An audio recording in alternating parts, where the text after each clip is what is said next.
Ao questionar o advogado de Lula durante sua sabatina para o cargo de ministro do Supremo Tribunal Federal, o senador Flávio Bolsonaro iniciou seu discurso mencionando duas frases. Os fascistas do futuro chamarão a si mesmos de antifascistas e apontam o cisco no olho do outro sem ver o tronco no próprio olho. O senador relembrou o julgamento da chapa Dilma Temer no TSE, quando, com o voto de Minerva do ministro Gilmar Mendes, a chapa foi absolvida. O senador apontou que, para chegar a esse resultado, uma decisão crucial foi a de deixar de lado informações obtidas a partir de delações premiadas da Lava Jato. Flávio Bolsonaro acrescentou: e foi exatamente isso, doutor Zanin, que permitiu a indicação do senhor Alexandre de Moraes para o STF.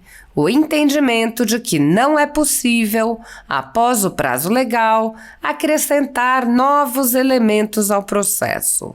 Flávio Bolsonaro comentou: olha que ironia do destino.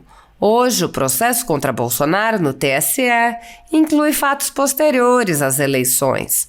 Logo, não estão na peça inicial, mas foram enxertadas no processo narrativas de supostos atos antidemocráticos que sucumbem ao fato de que, em 1º de janeiro de 2022, o Brasil tinha outro presidente, porque Bolsonaro, como sempre, cumpriu a Constituição e seguiu sua vida, jogando dentro das 4 linhas da Constituição.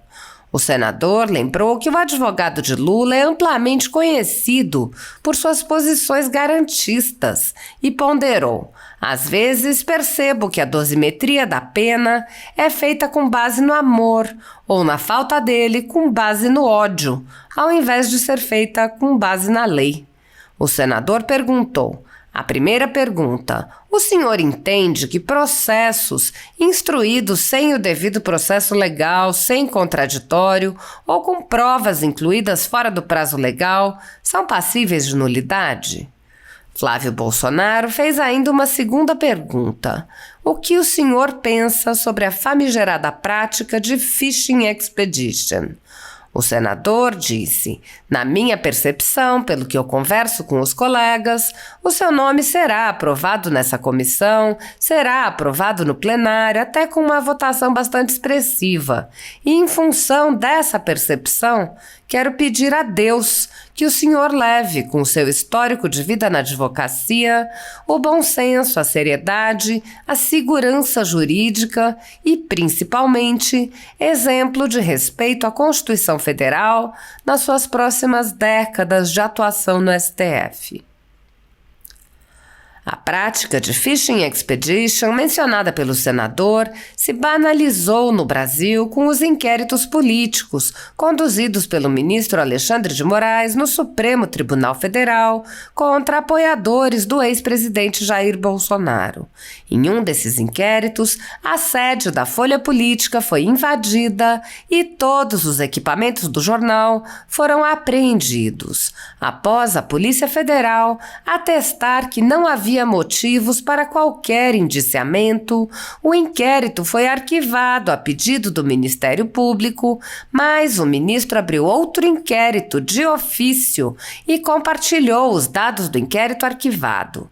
Atualmente, a renda do jornal está sendo confiscada a mando do ministro Luiz Felipe Salomão, ex-corregedor do TSE, em atitude que foi elogiada pelos ministros Luiz Roberto Barroso, Alexandre de Moraes e Edson Fachin.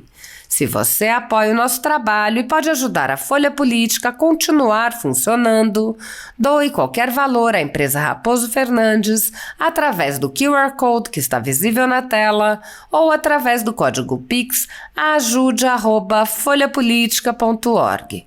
Caso não utilize Pix, há a opção de transferência bancária para a conta da empresa Raposo Fernandes, disponível na descrição deste vídeo e no comentário fixado no topo. Há 10 anos, a Folha Política vem mostrando os fatos da política brasileira, enfrentando a espiral do silêncio imposta pelo cartel de mídia que pretende controlar o fluxo de informações no Brasil. pix@folhapolitica.org. Assista. Senhor presidente Davi Alcolumbre, senhor relator... Presidente Davi, só para tirar uma dúvida, eu estou entre esses 9, que senão eu vou... Não. Então eu tenho que ir embora, é isso? Vossa Excelência já votou? Fica aí, rapaz, tu vai falar daqui a pouco, peraí. Me bote entre os 9, presidente, por favor. Senador Flávio. Senhor presidente Davi Alcolumbre, senhor relator Veneziano Vital do Rego, senhor guarda-costas Jacques Wagner... Wagner Costa.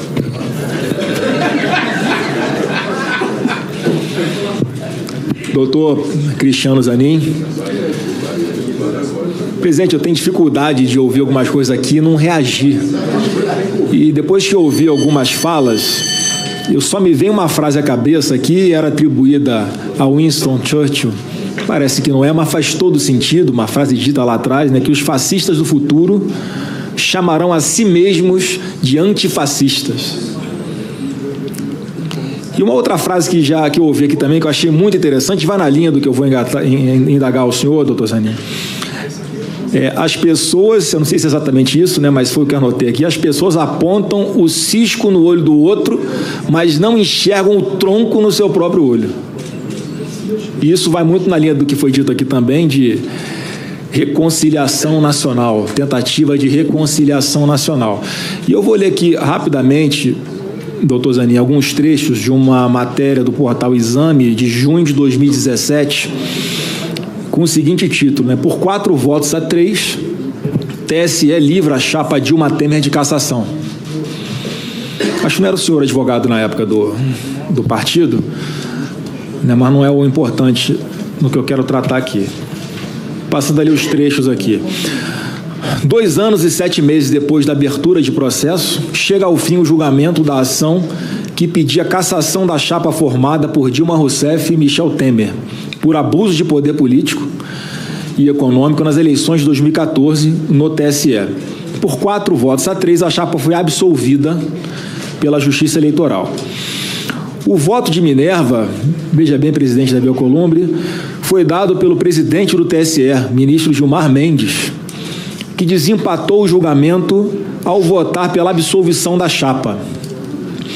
Uma decisão crucial nesse processo foi a de deixar de lado informações das delações premiadas feitas por executivos da empreiteira Odebrecht e pelo casal de marqueteiros João Santana e Mônica Moura.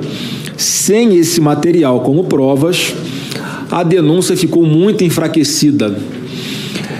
Esta foi uma discussão que consumiu bastante tempo dos ministros e que foi determinante para o resultado. Os ministros que votaram a favor da condenação da chapa foram Herman Benjamin, Luiz Fux e Rosa Weber. Aqueles contrários à condenação foram Gilmar Mendes, Admar Gonzaga, Tarcísio Vieira, coincidentemente hoje advogado do Bolsonaro, e Napoleão Maia. Os dias de julgamento, iniciado na noite de terça-feira, foram marcados pela oposição entre o ministro e o relator Herman Benjamin e o ministro-presidente do TSE, Gilmar Mendes. Os dois oscilavam na troca de elogios e alfinetadas. Uma das mais simbólicas discussões entre os dois aconteceu no primeiro dia. Mendes afirmou que o TSE caça mais mandatos efetivos do que se fazia na ditadura. Vou repetir as aspas aqui do ministro Gilmar Mendes. O TSE caça mais mandatos eletivos do que se fazia na ditadura. A argumentação dos dois ministros contrários ao uso das delações do Odebrecht, Gilmar entre eles, era de que a petição inicial não falava sobre Caixa 2. Usar isso no julgamento implicaria extrapolação da demanda da petição inicial. Salvo engano, é o princípio da preclusão consumativa. Ou seja, usar provas após o prazo legal dentro de um processo para condenar alguém. Com a decisão de não levar em conta as delações, portanto, a denúncia perdeu forças e a votação inocentou a chapa formada por Dilma Rousseff e Michel Temer. Michel Temer continua na presidência da República. E foi exatamente isso, doutor Zanin, que permitiu a indicação do senhor Alexandre de Moraes para o Supremo Tribunal Federal. Veja bem, o entendimento de que não é possível, após o prazo legal, se acrescentar mais elementos a um processo eleitoral, e a partir desse entendimento foram retiradas aquelas provas, né, que não cabiam legalmente naquele processo e serviram de base para garantir a manutenção de Michel Temer na presidência sem caçar a chapa Dilma Temer. Resultado, Alexandre de Moraes indicado para o Supremo Tribunal Federal e aprovado por essa casa. E olha que ironia do destino, presidente Davi Alcolumbre. Hoje, o processo contra Bolsonaro no TSE inclui fatos posteriores às eleições. Logo, não estão na peça inicial, mas foram enxertadas no processo narrativas de supostos atos antidemocráticos que sucumbem ao fato de que em 1º de janeiro de 2023 o Brasil tinha outro presidente da República. Porque Bolsonaro, como sempre, cumpriu a Constituição e seguiu sua vida, como ele sempre dizia, jogando dentro das 4 linhas da Constituição. E eu quero crer que o TSE, em especial o ministro Alexandre de Moraes, julgará uma ação movida pelo PDT com a mesma lisura que julgou a ação do PSDB em 2017, que manteve Temer no poder e, repito, graças a isso, hoje Alexandre de Moraes é ministro do Supremo Tribunal Federal. E eu quero passar aqui as minhas 2 perguntas, doutor Zanin. E óbvio que eu conheço a posição do senhor durante a sua advocacia, garantista que é, e eu acho que isso é algo louvável na sua indicação, mas a sua posição como juiz, como caso aprovado por essa casa, porque às vezes eu percebo, presidente, que a dosimetria da pena ela é feita com base no amor ou na falta dele com base no ódio, ao invés de ser feita com base na lei. E a primeira pergunta é a seguinte: o senhor entende que processos instruídos sem o devido processo legal, contraditório ou com provas fora do prazo legal são passíveis de nulidade? E a segunda pergunta, que eu acho que também é muito atual, porque, mais uma vez, a capa do processo fala mais alto do que tem dentro dele. O que é que o senhor pensa sobre a famigerada prática de fishing expedition? E aqui não é nenhuma provocação, senador Everton, o termo em inglês. É uma pescaria, como chamado no mundo jurídico, onde se joga uma rede, puxa e vê o que vem agarrada nela, senador Jacques, mesmo sem fundamento legal nenhum. Sabe como é que é? Quando falam que vão buscar um cartão de vacinação na casa de alguém para pegar o telefone celular? É mais ou menos isso.